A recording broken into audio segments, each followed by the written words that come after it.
নমস্কার বন্ধুরা, আপনারা যারা সেন্ট্রাল গভর্নমেন্টের এমপ্লয়ি আছেন, তাদের জন্য তো এটা খুব দারুণ একটা খবর। আপনারা তো এতক্ষণে সবাই জেনেই গেছেন যে আপনাদের ডিএ হাইক হয়েছে 53%। কিন্তু আরও একটা চমক রয়েছে এর মধ্যে। অষ্টম পে কমিশনের আগে কিন্তু আপনাদের ডিএ আরও 2% ইনক্রিজ হতে পারে, অর্থাৎ টোটাল কিন্তু 55% হওয়ার একটা সম্ভাবনা আছে।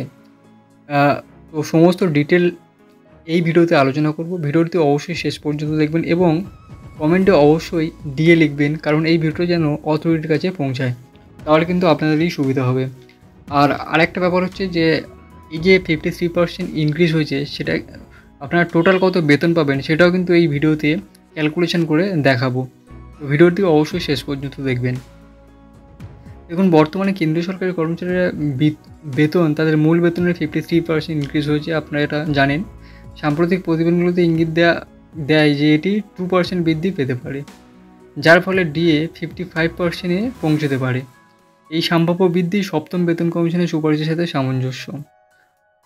অর্থাৎ বর্তমান ডিএ আপনাদের মূল বেতনের 53%, আর সম্ভাব্য যে বেতন বৃদ্ধি হতে পারে সেটা 2% বৃদ্ধি হয়ে 55% হতে পারে।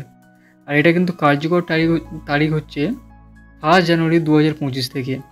ঠিক আছে, এই যে মাঝখানে 2 মাস, সেই 2 মাসের এরিয়ারটা কিন্তু আপনারা পেয়ে যাবেন এই মার্চের স্যালারির সাথে। এবং এই যে সিদ্ধান্তটা নেয় সেটা হচ্ছে কেন্দ্রীয় মন্ত্রিসভা নেয়। তো এবারে দেখুন, আপনার যদি 25,000 টাকা বেসিক স্যালারি হয়, ঠিক আছে, তাহলে আপনার ডিএ বেড়েছে কত? 53%, অর্থাৎ 53%।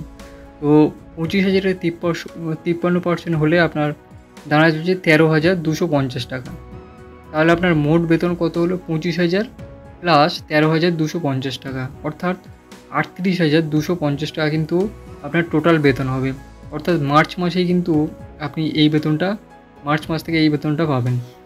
আর যদি 2 মাসের এরিয়ারটা দেয় তাহলে কিন্তু আরও একটু ইনক্রিজ হবে স্যালারিটা।